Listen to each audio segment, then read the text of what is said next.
Halo semuanya, selamat datang kembali di podcast Catatan Iman. Masih bersama dengan gue Victor dan juga Denis. Hai Den, apa kabar? Hai Tor, puji Tuhan. Baik. Baik, baik. Lu gimana Tor? Gue juga baik. Oke, hari ini kita akan membahas mengenai sesuatu yang menarik nih Den. Karena menurut gue ini sesuatu yang ada di dalam pikiran mungkin majority ataupun juga mayoritas daripada orang Kristen nih. Itu adalah konsep mengenai Tuhan di Perjanjian Baru lama versus Tuhan di Perjanjian Baru gitu. Karena menurut gue banyak daripada orang Kristen ya, yang mungkin juga baca Alkitab ya, ataupun juga mungkin kayak sekolah minggu gitu kan sering kali mendapatkan impression tuh bahwa kayak apa ya, Tuhan Perjanjian Lama tuh kan kesannya kejam, jahat gitu ya. Sedangkan Perjanjian Baru kan Tuhan itu kan apalagi melalui pribadi Yesus ya, kan baik Hmm. banget gitu kan, terus kayaknya maha pengampun dan segala macam gitu. Jadi kayak melihat bahwa ini ada dua dua apa ya, yang beda nih, Tuhan yang berbeda gitu antara perjanjian lama dan perjanjian baru gitu. Dan kalau kita untuk apa ya, untuk menaikkan tensionnya nih ya, persepsi ini atau juga perspektif ini tuh nggak cuma ada di kita sekarang gitu, bahkan ada seorang pendeta ya di abad pertama, di tahun seratusan lah ya, itu namanya Marcion gitu ya. Dia ini juga berpikir seperti itu Den. Dia membaca scriptures yang ada, dia merasa bahwa kayak beda nih Tuhan perjanjian lama dan perjanjian baru. Akhirnya dia membedakan Tuhan itu ada dua gitu, dan akhirnya dia menciptakan aliran baru yang namanya Marcionisme, di mana dia akhirnya nggak memakai perjanjian lama gitu. Yang mereka pakai hanyalah perjanjian baru gitu, karena dia merasa bahwa oh ini yang lebih relevan, yang lebih gampang diterima gitu dibandingkan Tuhan perjanjian baru yang jahat dan kejam dan segala macam gitu. Nah, sedangkan kan kita orang Kristen sekarang kan kita percaya bahwa dua-duanya adalah Tuhan yang sama kan, gitu kan. Nah, jadi ini akhirnya buat orang banyak bingung nih, kok begini gitu, kok beda-beda gitu. Nah, jadi pertanyaan pertama langsung kita straight to the point. Menurut lo kenapa Den gitu?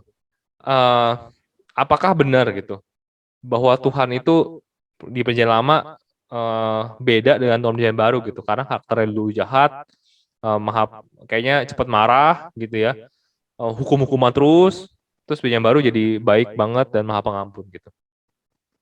Nah, itu sih sebenarnya kalau kita baca dari perjanjian lama dengan perjanjian baru, kita harus tahu bahwa perjanjian lama itu adalah eh, apa ya? Kalau di perjanjian baru itu adalah penggenapan dari perjanjian lama ya. Jadi perjanjian lama tuh isinya banyak kan nubuatan.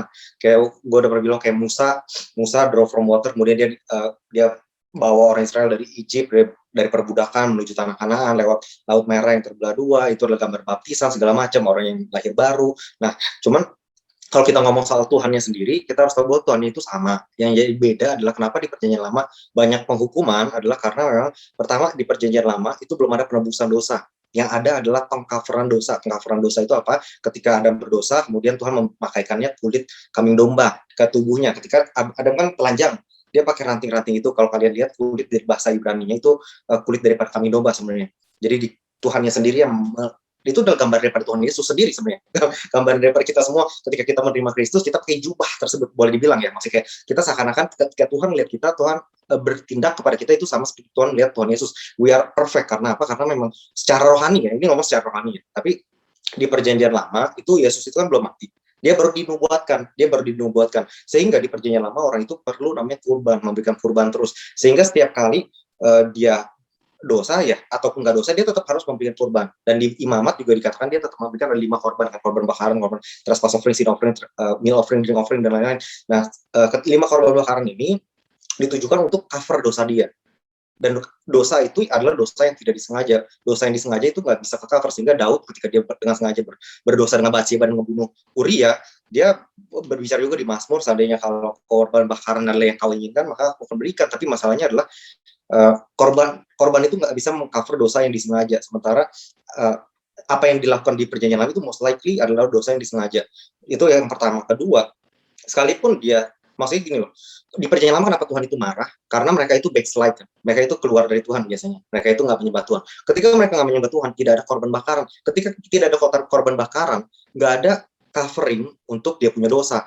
Nah, ketika nggak ada covering untuk dia punya dosa, kalau kita ingat di imamat tuh ada namanya tuh Ark of the Covenant. Ark of the Covenant itu ada dua cherubim itu selalu melihat ke Mercy Seat, dan di bawah Mercy Seat ada 3, ada tablet of ada mana, kemudian ada the rod of Aaron that budded, sama satu lagi ada hukum Taurat. the tablet of stone kan, ada 3. Nah, ketika tidak ada di sprinkle darah oleh high priest, ketika maksudnya kan mereka backslidden, mereka kan nggak kasih korban sih, nggak ada darah di situ.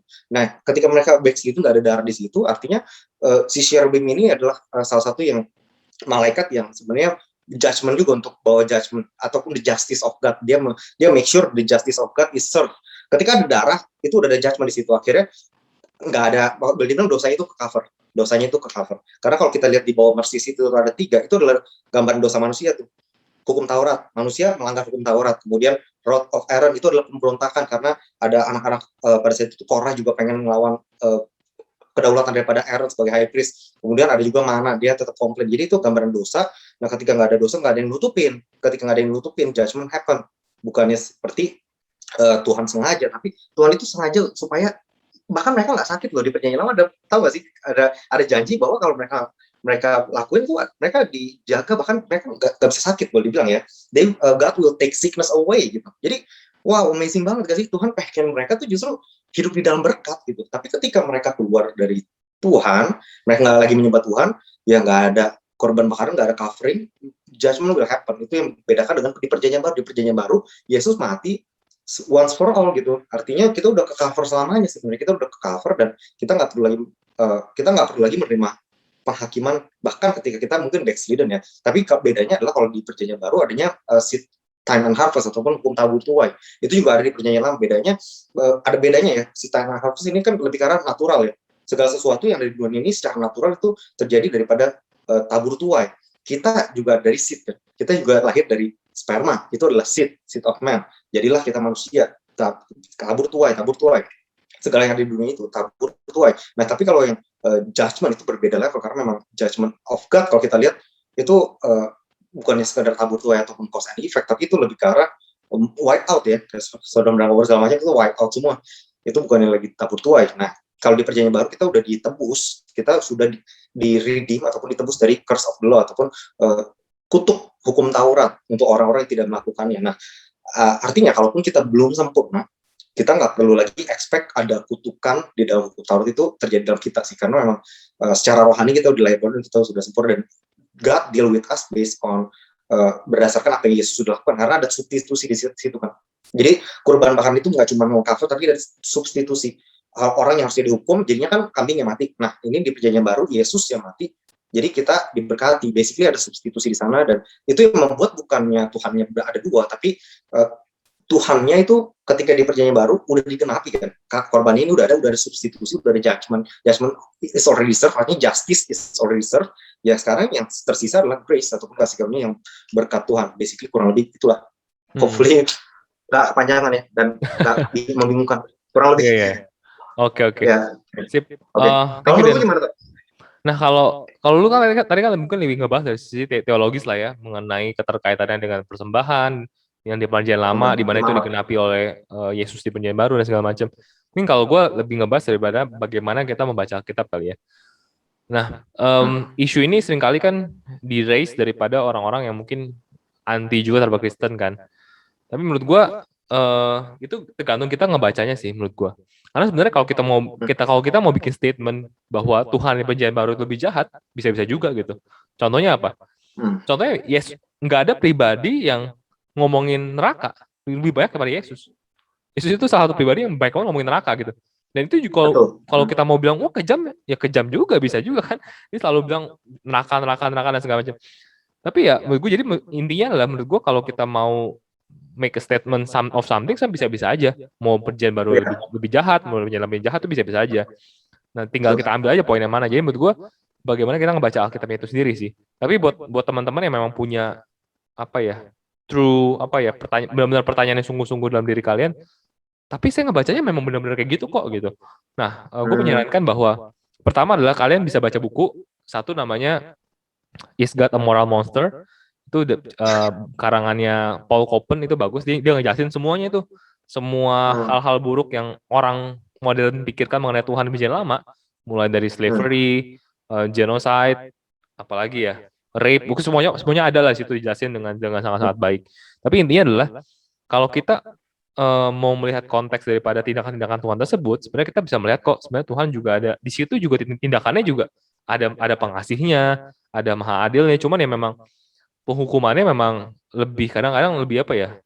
Lebih mengagetkan ya dibandingkan dengan background story-nya. Karena background story-nya biasa orang-orang nggak tertarik gitu. Orang tertariknya saat hujan api jatuh gitu, saat Iya, banjir brimstone. bumi gitu, wah heboh gitu. Tapi kayak saat situation yang lead to that ataupun yang menuju ke situ, biasa orang-orang nggak gitu peduli gitu. Jadi sebenarnya dan gue pun juga sekarang lagi mempelajari hal-hal itu sih. Karena jujur perjanjian lama adalah bukanlah suatu narasi ataupun juga cerita yang mudah untuk dimengerti buat orang-orang sih. Karena kita hidup di zaman yang beda banget sama kondisi zaman dulu waktu itu gitu. Jadi kayak butuh pemikiran yang juga mengerti budaya waktu itu dan segala macam. Dan gue juga mempelajari sih, dan selama gue mempelajari sebenarnya ada aja gitu. Ternyata reasonnya kenapa Tuhan tuh nggak apa ya, nggak serta-merta suka-suka dia gitu loh membunuh seseorang gitu. Pasti ada tujuannya, ada maksudnya gitu. Jadi ya dan saat gue pelajari ada aja gitu, pasti ada alasannya. Jadi menurut gue Tuhan di perjanjian lama dan perjanjian baru tuh nggak sama aja sih menurut gue gitu. Cuma memang kayak yang lu bilang tadi, dan ada apa ya, ada perbedaan tema lah ya gitulah, bahwa ya di perjanjian baru ada nubuatan tersebut sudah fulfill gitu melalui pribadinya Yesus gitu. Jadi tentu ada suatu dinamika yang berubah yang terjadi gitu. Karena ada transisi kan dari bangsa Israel menjadi seluruh bangsa. Nah, itu tentu beda gitu.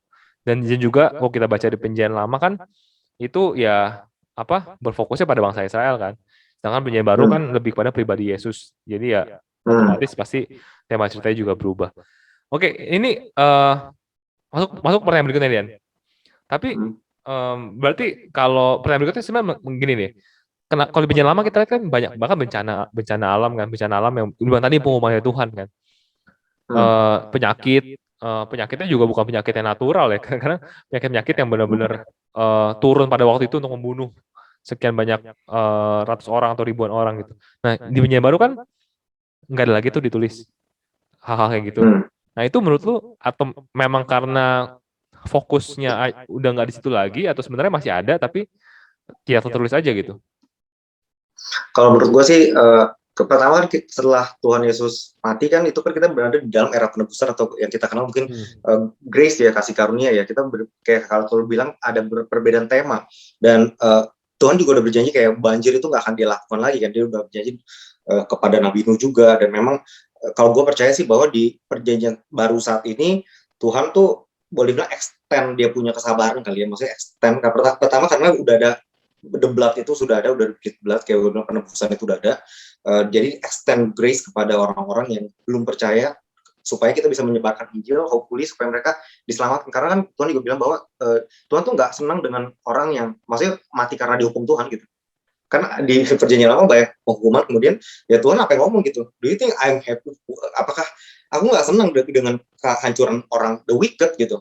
Tuhan tuh nggak happy dengan hal itu gitu. Justru dikatakan ada satu orang bertobat, itu surga itu bersorak-sorai daripada ada berapa ya, 100 ya orang benar gitu yang tidak perlu bertobat gitu kalau nggak salah. Jadi bayangin bahwa Tuhan itu merciful itu, lovable itu loh. Maksudnya bahkan kalau kita lihat di tema di perjanjian lama sekalipun, sebelum ada darah Kristus di situ, kita mungkin seringkali kan ngomong zaman dulu ada kutuk ya, sampai generasi ketiga keempat. Tapi kalau kita baca sebenarnya, lu tau gak sih, Tuhan juga ada berkat itu juga generational gitu, generation blessing itu 1000 generation loh, ribuan. Jadi jauh banget gak sih, cuma 3 sama 4, let's say anggap itu kutuk bener nih, sampai keempat ada yang lumpuh, ada yang apa, let's say ya, ada yang buta. Tapi kalau lu baik itu ribuan, jadi outweigh banget gitu. Maksudnya kalau itu bahkan di perjanjian lama dia udah nunjukin dia punya mercy kepada bangsa di dunia ya kan. Lu juga pernah ngomong waktu itu kan kayak Yunus juga kan, kalau kita ingat Yunus di akhir hidupnya, di ayat yang dia kan cuma ada 4 ayat tuh masalah, di ayat yang 4 dia bilang bahwa gue udah tahu lu itu merciful God gitu, makanya gue gak mau datang ke Niniwe. Karena si Yunus ini sebagai seorang Yahudi, dia pengen Niniwe itu dihukum sebagai, biarpun dia adalah nabi. Jadi dia tuh nggak sama sekali nggak senang ngelakuin itu. Tapi ketika dia datang ke sana, dia udah tahu nih Tuhan ini pasti maafin. Tuhan pasti maafin dia, dan bener dimaafin. Jadi memang kalau menurut gue mercy, tetap merciful. Sampai sekarang juga God is still showing even more gitu, bahkan lebih more abundant sih. Cuman ya memang apakah Tuhan masih basically, apakah Tuhan masih ngejudge? gue percaya masih gue percaya ada namanya cup of iniquity yang memang kayak kalau kita lihat Sodom dan Gomora udah cup of iniquity-nya sudah lewat. However, yang terjadi perbedaannya adalah karena di zaman dulu mungkin orang percaya dibanding zaman sekarang, of course lebih banyak karena sekarang bukan cuma Israel kan, kita semua gereja itu adalah orang percaya. Dan kalau kita lihat di perjanjian lama, satu orang Abraham hampir menyelamatkan Sodom dan Gomora. Ya nggak sih? Satu orang hampir menyelamatkan. Sekarang jauh lebih banyak sih orang yang berdoa supaya Indonesia nggak dihukum, supaya Amerika nggak dihukum, supaya, dan Tuhan nggak bisa change his mind dong. Maksudnya dia udah kayak dia itu udah jadi pattern bahwa ketika ada insersi untuk suatu kota, minimal ada 10 orang righteous di sana, I will forgive it. Itu udah menjadi perkataan Tuhan. Dan artinya kalau ada 10 orang berdoa di setiap suatu negara, maka Tuhan tidak boleh bilang dia tidak bisa menghukum negara itu karena memang masih ada orang benar di sana. Dan Abraham kan bilang, apakah orang benar akan tahu hukum bersama-sama dengan orang tidak benar? Dan of course not kan. Enggak, itu yang kalau menurut gue terjadi. However, individual itu masih terjadi kalau menurut gue ya. Individual, secara individu itu mungkin lebih ke arah si time and harvest tadi sih. Kalau kita memang kayak teroris gitu ya, tadi yang kita bahas, obviously sih dia akan tetap menuai apapun, karena dosa itu tetap punya konsekuensi apapun, in whatever your age ya, either age of grace ataupun age of hukum Taurat, ini tidak meniadakan konsekuensi daripada dosa gitu. Jadi bukan berarti kita kalau kita udah ditebus kemudian kita bisa seenaknya aja. Of course tetap ada konsekuensi dari setiap tindakan kita sih, dan salah satunya adalah mengizinkan iblis untuk bisa steal, kill, and destroy kita gitu. Itu adalah salah satunya sih, keluar dari pilihan Tuhan kalau menurut gue ya. Kalau menurut lu gimana tuh? Setuju sih sama dengan apa yang lu sampaikan ya, mengenai kenapa penghukuman dan juga mungkin bencana-bencana yang luar biasa yang ada di perjanjian lama udah nggak ada lagi ya di perjanjian baru ya. Oke, good. Ini kita masuk ke next question nih, Dan. Pertanyaan berikutnya nih kita balik lagi mengenai ke karakternya Tuhan gitu kan. Kita percaya bahwa Tuhan itu ya adil ya, dari dulu, sekarang, dan juga selamanya. Tapi kalau kita baca di perjanjian lama gitu kan, kita melihat bahwa kayak Tuhan ini sangat berfokus banget sama bangsa Israel gitu. Dan mungkin ada juga tuh nanya di komen gue, kenapa bangsa Israel gitu? Kenapa nggak bangsa lain gitu? Kenapa seakan-akan Tuhan tuh kayak menyayangi, menjaga banget bangsa Israel, tapi kayak bangsa lain tuh dia nggak take care gitu. Menurut tuh gimana, Den? Karena dia punya covenant dengan Abraham sih. Ini yang kalau yang gue tahu ya adalah bahwa dia memiliki, kan kalau sebelum Israel itu kan dari Abraham, Ishak, Yakub, kemudian Yakub punya anak Israel kan, jadi 12 tribes of Israel ya. Nah kalau gue percaya adalah karena dia memiliki covenant dengan Abraham itu sendiri sih. Kenapa dengan Abraham? Ya kalau menurut gue pertama adalah Tuhan tuh sebenarnya nggak memanggil satu orang sebenarnya. Jadi Tuhan pasti ada memanggil beberapa orang. Contohnya kayak Nabi itu nggak cuma Elia gitu. Nabi itu ada Balaam. Tapi Balaam ini jelas-jelas Nabi yang against God. Maksudnya kayak, nah ya yang terjadi adalah karena Abraham ini pertama dia adalah salah satu orang yang paling beriman di perjanjian lama ya, karena dia di umur tuanya dia ketika Tuhan suruh pergi ke tempat yang dia nggak dikasih tahu kemana, dia pergi kemudian dia juga cukup taat ke Tuhan ke titik di mana di zamannya itu dia udah tua dan Tuhan berjanji akan kasih dia anak, dia dikasih lihat kayak bintang-bintang dan juga kayak pasir itu adalah duniawi itu maksudnya adalah kita adalah keturunan Abraham ini, maksudnya Israel adalah keturunan Abraham, dan stars itu adalah keturunan Abraham.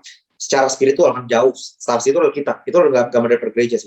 Kita diberkati dengan berkat daripada Bapak Abraham sebenarnya. Jadi sebenarnya bukan masa Abrahamnya, bukan masa Israel atau bukan, tapi karena memang ada satu orang yang dari mana Israel itu keluar ya, bilang dari mana Israel itu keluar, yang memiliki covenant ataupun persekutuan dengan Tuhan ke titik di mana dia juga mempersembahkan Ishak ya. Jadi ini nggak sekedar, Tuhan tuh nggak sembarangan milih orang gitu. Jadi ini orang juga memang qualified gitu, karena apapun yang dia willing itu lakukan ya itu juga yang Tuhan lakukan. Dia mau ngebunuh Ishak anaknya yang tunggal, maka Tuhan ngelakuin yang sama. Karena memang covenant tuh begitu. Kalau kita tahu persekutuan, apapun yang gue lakukan itu lu harus lakukan, apapun yang jadi milik gue itu milik lu. Dan itu yang dilakukan oleh, kenapa Tuhan suruh Abraham ngebunuh Ishak? Basically karena itulah yang akan dilakukan kepada anaknya, yaitu Yesus. Jadi memang ada covenant di situ, dan Abraham boleh dibilang dia lewatin tes tersebut. Di mata Tuhan dia udah ngebunuh Ishak, dan itulah yang menjadikan Israel itu adalah bangsa pilihan Tuhan. Karena memang apa yang kayak gue bilang kan, di perjanjian lama ada kutuk itu menurun kan, kutuk ketiga, the third and fourth generation. Karena apa yang orang tuanya lakukan itu menurun kepada apa yang cucu cucunya itu terima. Nah, ini juga termasuk nih. Jadi blessing yang Abraham itu lakukan itu turun ke salah satunya ke bangsa Israel gitu, karena kalau kita lihat sebenarnya penurunan iman sebenarnya dari Abraham turun ke Ishak udah mulai agak lemah nih imannya. Kemudian Yakub mess up, Yakub tuh udah mess up. Tapi kalau kita lihat kehidupan mess upnya Yakub, Tuhan tetap bersama dia loh, biarpun dia mess up, dia tuh nyolong Esau punya dia ngebohong, dia nipu, itu udah mess up banget hidup dia kawin dengan enci adek ini, kalau menurut hukum Taurat dia harus dibunuh. Ini bayangin loh, ini bukan, ini encinya dia ambil, adeknya juga ini udah menurut udah mess up banget gitu. Ya tapi ya itu kalau gue percaya karena apa yang Abraham lakukan itu yang menjadikan bahwa ya Israel lah yang jadi dipilih sih, bukan daripada keturunan Esau. Dan karena memang kalau kita lihat Esau juga dia kan campur ya, dia nggak Hebrew kan, dia menikah dengan orang yang non Israel yang nggak menyembah Tuhan loh, boleh bilang kayak gitu. Itu kalau menurut gue ya. Ini kalau pandangan dari yang gue tahu, gue nggak tahu kalau menurut lu gimana tuh? Iya. Mungkin kalau gue lebih ngebahas dari sisi logisnya aja sih ya. Maksud gue, kalau gue secara logisnya adalah ya karena basically adalah gue percaya bahwa Tuhan itu sebenarnya care sama semua bangsa gitu. Ya. Bukan cuma bangsa Israel. Tapi pertanyaannya adalah menurut gue kalau semenjak kejadian di Menara Babel kan Ya. manusia itu kan terpecah-pecah kan menjadi suku-suku dan bangsa gitu kan. Dan menurut gue kalau misalkan Tuhan akhirnya nggak memilih bangsa Israel tapi memilih bangsa B misalkan, pasti kan orang juga mikir kenapa B? Oh iya. Ngerti kan? Jadi intinya siapapun yang Tuhan pilih pasti akan ada perasaan bahwa kenapa nggak yang lain, kenapa nggak yang ini, kenapa ini. Tapi gue percaya bahwa sistemnya adalah dan ada ayatnya juga bahwa ya kepada yang diberi banyak akan diminta banyak gitu. Nah jadi menurut gue adalah kalau perhatiannya Tuhan, kasih sayang Tuhan sama semua bangsa gitu. Walaupun Tuhan nggak menunjukkan dirinya ke bangsa-bangsa lain segamblang dia menunjukkan diri kepada bangsa Israel, tapi at least kan setiap bangsa itu punya namanya conscience ya, punya setiap orang ya, manusia itu punya hati nurani untuk tahu mana yang benar dan mana yang salah. Gitu. Dan buktinya apa sih Tuhan care sama bangsa lain? Paling gampang Ayub gitu kan. Bahkan Ayub yang mungkin bukan berasal daripada bangsa Israel ya, tapi dia bisa dibilang sebagai orang yang paling benar pada zamannya gitu. Jadi it means like Tuhan juga care loh sama orang-orang lain di luar daripada bangsa Israel, dan bangsa-bangsa luar Israel pun bisa jadi orang benar gitu tanpa harus jadi orang Israel. Jadi itu salah satu bukti gitu. Dan juga kalau tadi kan ngomong mengenai Yunus kan, Yunus pun dia diutus buat orang Niniwe. Bisa orang Niniwe juga bukan orang Israel gitu, tapi Tuhan juga care loh untuk memperingatkan mereka. Kenapa kalau Tuhan nggak care? Kenapa diperingatin? Kenapa nggak langsung dihukum aja sih? Tapi kan Tuhan karena care juga, pengen juga untuk kebaikan mereka. Jadi menurut gua Tuhan tuh sebenarnya care sama semua bangsa sebenarnya. Jadi sebenarnya nggak peduli.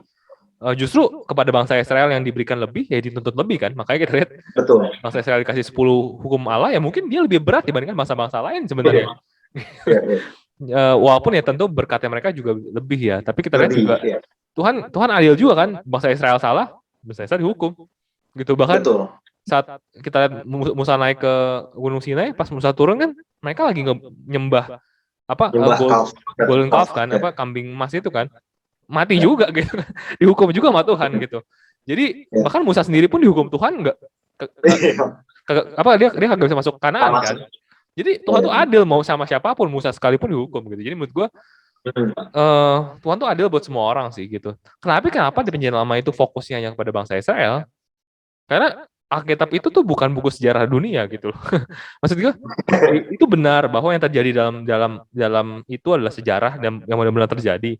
Tapi fokusnya adalah pada penggenapannya di Yesus gitu. Oleh karena itu Yesus itu kan berasal dari bangsa Israel. Otomatis ya mungkin segala sesuatu yang berkaitan dengan bangsa Israel yang ada di Perjanjian Lama gitu. Jadi menurut gue bukan artinya bangsa-bangsa lain mungkin nggak difokuskan Perjanjian Lama artinya mereka nggak penting gitu. Ya mereka juga penting di mata Tuhan. Tapi memang fokusnya dan juga keterkaitannya dengan Yesus itu adalah bangsa Israel. Makanya fokusnya lebih ke situ sih. Gitu sih, kalau menurut pendapat gue. Oke, ini pertanyaan terakhir nih, Den. Ini kita terakhir nih, misalkan nih, Den. Ini gue tadi sempat ngomong sih, bahwa Perjanjian Lama itu kan it's hard untuk dibaca dan ataupun juga dimengerti dengan cepat gitu ya. Karena mungkin kalau Perjanjian Baru kan gampang ya, Tuhan kasih perumpamaan. Perumpamaan yang mungkin kadang-kadang ada yang susah sih. Cuma kadang-kadang kita masih bisa merangkai sendiri, mengartikan sendiri. Tapi kalau Perjanjian Lama nih, itu kan nggak ada perumpamaan. Ada kejadian-kejadian kan. Kejadian-kejadian yang kadang-kadang di luar nalar gitu. Contoh misalkan, saat apa di Sodom dan Gomora gitu, saat apa orang-orang menyerbu rumahnya Lot gitu. Iya. Yang orang-orangnya mau memperkosa malaikat-malaikat yang datang ke rumah Lot. Terus Lot kan Iya. menyerahkan anaknya kan, anaknya Iya. 2 cewek dikasih buat istilah diperkosa rame-rame. Itu kan kayak secara moral itu kan juga manusia gitu kan. Jadi kayak Iya. Iya.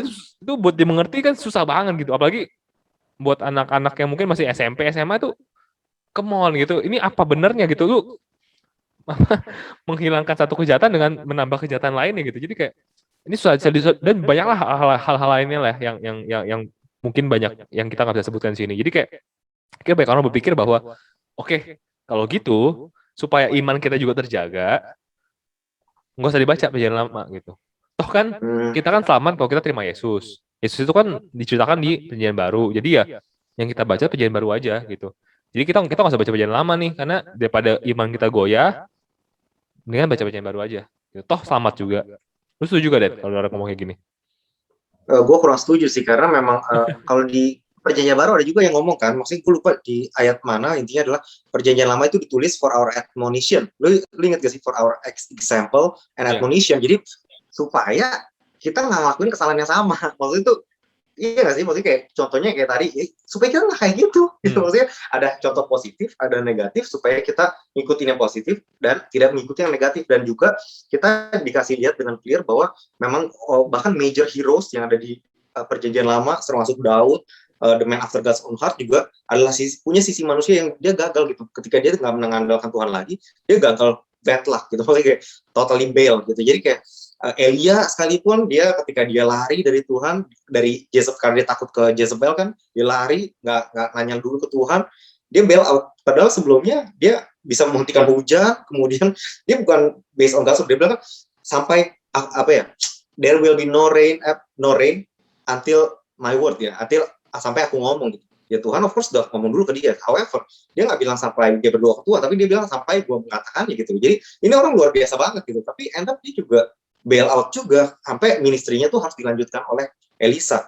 Itu harusnya adalah ministri dia yang karena dia bilang dia mau mati, akhirnya Tuhan bilang ya udah ministri lu dilanjutin sama Elisa, yang Elisa akhirnya mendapatkan double anointing. Jadi memang kalau menurut gue sayang banget kalau kita nggak baca semuanya, karena memang mostly itu Yesus itu dinubuatkan tuh dari awal banget kan, kayak tadi gue bilang Adam berdosa, kemudian Tuhan tuh kasih dia kulit daripada kambing domba.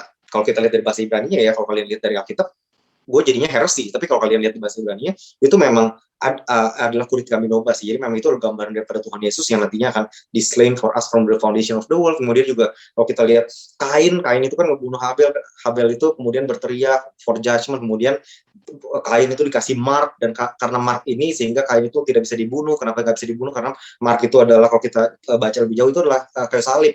Mark itu adalah kayu salib yang kemudian akan ditiru oleh Antikris menjadi mark of the beast. Itu ada di Revelation. Jadi memang itu quote on quote gitu, apple to apple, bedanya yang satu Antikris, yang satu ini for good gitu ya. Jadi memang banyak banget yang kita bisa pelajari, dan banyak banget yang kita bisa lihat dari perjanjian lama. Kayak gue bilang kan, baptisan itu membawa dari Egypt kepada tanah Kanaan, lewatin apa, Laut Merah yang terbelah segala macam, lahir baru apa.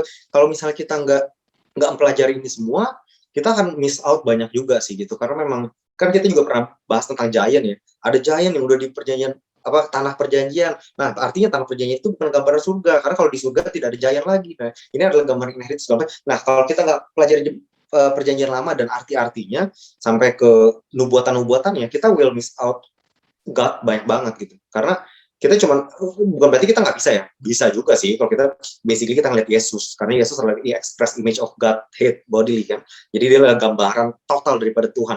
However, kita akan miss out yang rahasia-rahasia yang sebenarnya Tuhan tuh merciful di perjanjian lama. Kayak kita pernah bahas tentang Nabi Nuh, kenapa sih Tuhan harus make flood gitu, membinasakan semua umat manusia.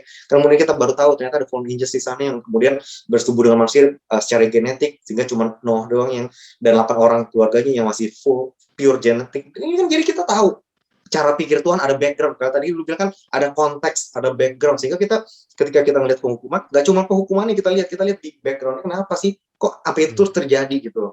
Nah, itu dia sih yang we will miss out kalau kita cuma lihat perjanjian baru, kalau menurut gue ya. Dan seringkali kalau kita cuma lihat perjanjian baru, takutnya kita akan terlalu berfokus ke grace doang gitu. Maksudnya kayak sementara God is not just grace, tapi dia juga adalah the justice God, ya, dia juga adalah Tuhan yang adil, dan Tuhan yang adil itu digambarkan di perjanjian lama sebelum ada penebusan itu sendiri.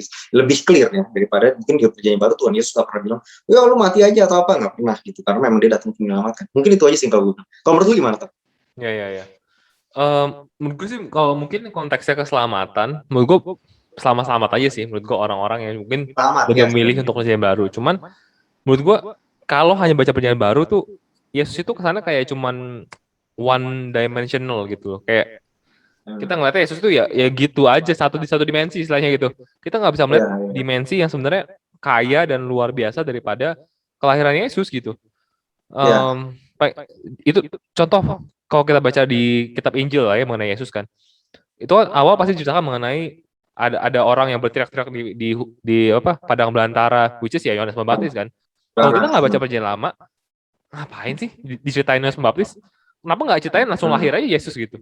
Ya kan nggak ada hubungannya kan Yohanes Pembaptis dengan Yesus. Itu kalau itu dihilangkan juga nggak mengurangi siapa Yesus kan.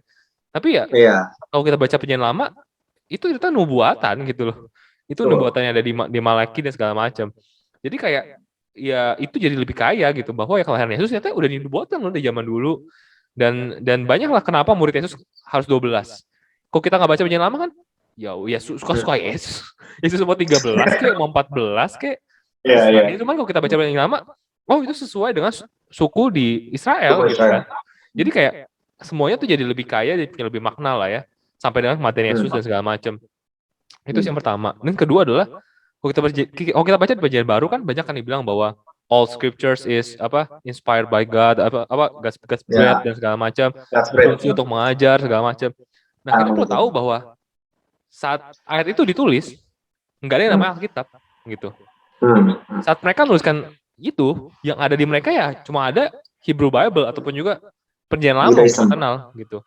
Jadi ya saat mereka nulis itu ya sebenarnya yang mereka maksud ya sebenarnya adalah perjanjian lama gitu. Jadi perjanjian lama tuh punya otoritas yang sebenarnya juga sama halnya dengan Injil-Injil yang mereka tulis gitu. Jadi itulah alasannya kenapa walaupun problem yang sebenarnya kita rasakan mengenai perjanjian lama ini susah banget dimengerti, banyak hal-hal yang negatif segala macam, itu juga dirasakan kok sama early church father gitu, sama orang-orang percaya pada mulanya gitu. Tapi mereka percaya bahwa Yesus pun juga banyak banget mengutip perjanjian lama gitu.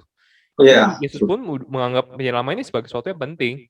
Bahkan berkali-kali dibilang bahwa untuk berkali-kali Yesus menyebutkan dalam perkataannya mengenai the law, Torah, kitab para nabi itu sebutnya berkali-kali. Jadi artinya ya bahwa ini penting gitu, dan menurut gue tetap harus sebagai orang Kristen ya kita nggak boleh menghindar sih.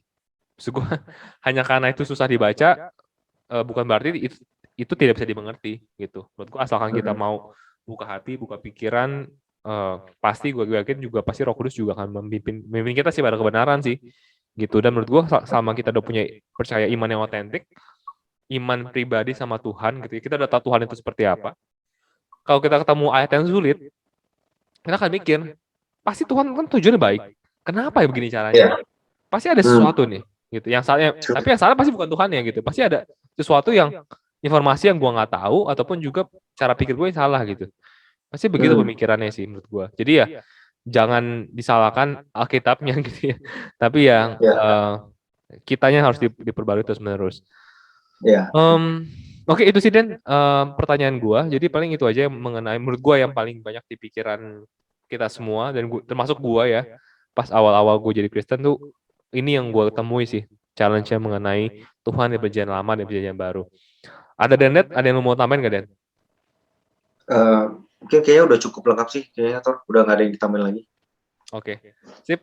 Jadi intinya adalah ya buat teman-teman semua jangan pernah merasa bahwa Tuhan perjanjian lama itu beda dengan Tuhan perjanjian baru.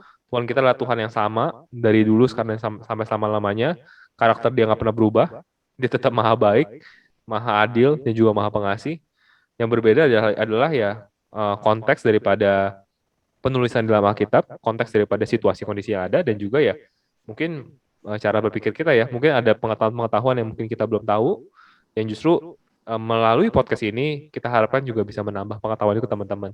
Sehingga teman-teman saat baca Alkitab bisa punya dimensi pemikiran yang lebih luas dibandingkan sebelumnya. Oke, paling itu aja. Buat teman-teman yang mau suggest topik-topik yang lain, topik-topik yang mungkin juga ada di dalam pikiran teman-teman, pertanyaan-pertanyaan yang mungkin juga masih bingung kalian, kalau kita bisa jawab, kita akan coba jawab di episode berikutnya. Silakan masukkan topik tersebut atau pertanyaan tersebut di IG kita di @catatan5.id atau di IG Denis di Denis Johan ataupun juga di gua di @victoritia. So, sekian dulu buat episode kali ini. Kita ketemu lagi di minggu depan. So, see you, stay safe, and God God bless. bless you.